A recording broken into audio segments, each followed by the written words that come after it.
Thank you. So members, now we're going on to file item number 20. Mayor Pro Tem Vandermark, please introduce your item. So a couple months back, I did ask staff to put a PowerPoint together. We sat down several times to discuss some of our issues with our libraries.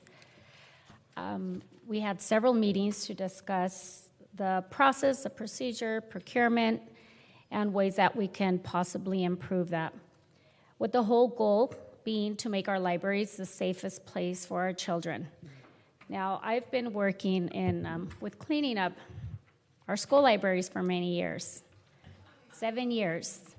And in spite of the fact that I brought forward books that were controversial, very sexually graphic, very sexually explicit books, there was always a lot of pushback, and then I came and I found these books in our public library.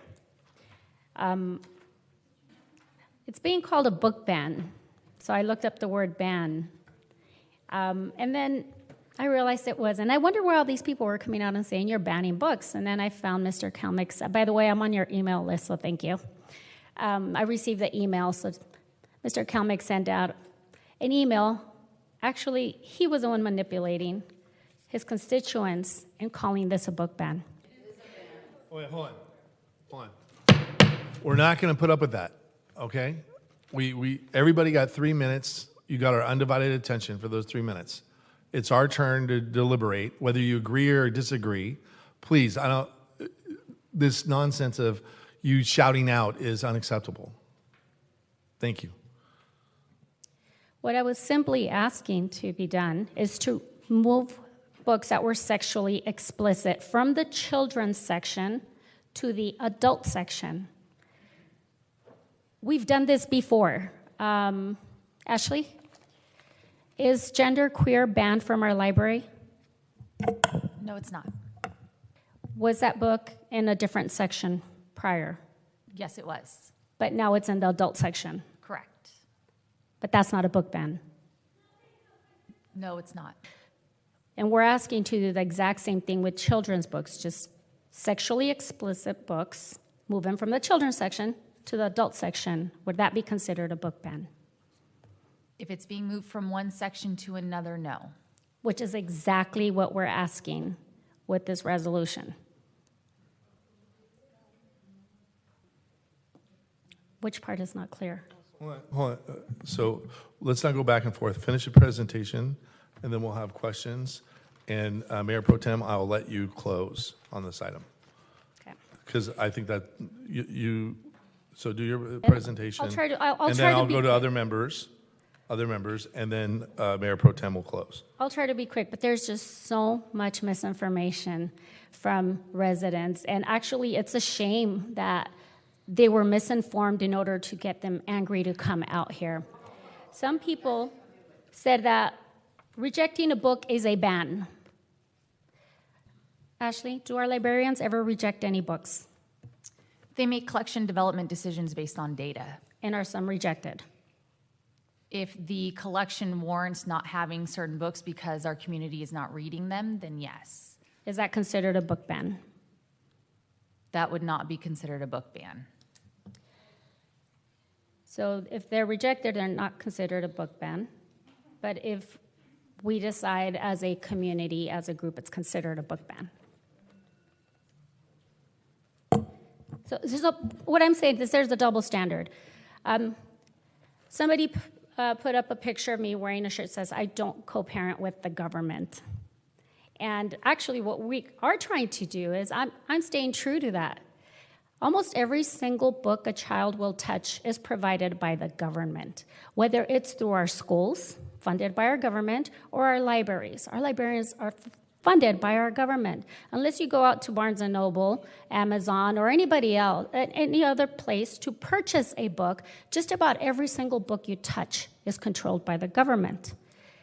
What we are asking is to bring in the community to have some say in that process. We are asking for the community to have some input and making it a little more personal for our community standards.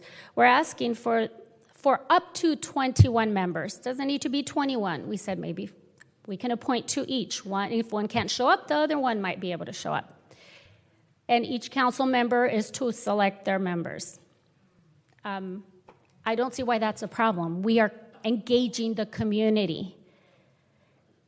So what I am doing is actually doing the exact opposite of what I am being accused of doing. No, not at all. So Again, this is not a back and forth. No, hold on. It's not a back and forth. Again, you had your chance. You had your 3 minutes. We give you undivided attention. We didn't interrupt you when you spoke. So again, whether you agree or disagree, because you're going to, look, Councilman Kalmick's next, and a lot of you will agree and some of you will disagree. But give all the members on this dais the same attention the members gave you. Thank you. we're empowering the parents so they can have more control over what their children read. We had several parents come here and say, I have a right to decide what my child reads. You know what? You're absolutely 100 correct. Which is why we're coming up with another option, which is a parental control card. If there are parents who do not want their children to access books in the adult section, they should have a right to have a card that makes them feel safe, that their children will not be able to check that. If you're a parent and you want access to every single book in that library, then that is your right. Then you get your child the card with absolutely no restrictions. There is a card for everyone. As of right now, every child can check out any book in any section of the library. I used to work in a library. People go there just to read books sometimes. I used to go there, and parents, yes, they let their children run around in the children's section because children love looking at books. The moms would sit there and, do some homework. It was a safe place for children. And times have changed. The books that are in our libraries now were not in the libraries back then. They were not sexually explicit the way they are today. So along with the times, we should go ahead and update our policies to protect our children and to give parents more options. This policy will empower parents.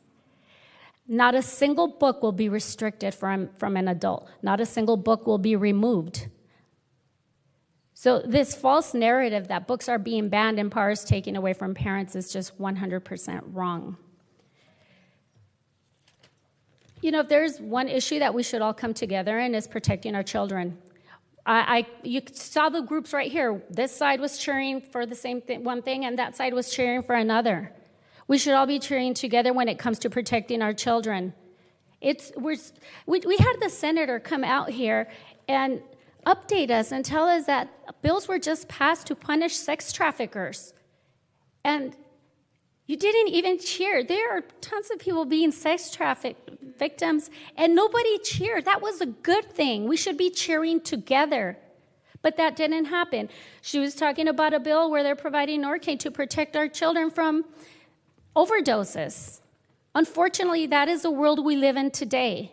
Nobody cheered. That's a victory for all of us, not one side or the other. But that is how divided we are. At this point, it really doesn't matter what I propose. We will have one side saying, we don't agree with it just because you proposed it. And we will have the other side saying, maybe they don't agree because they propose it.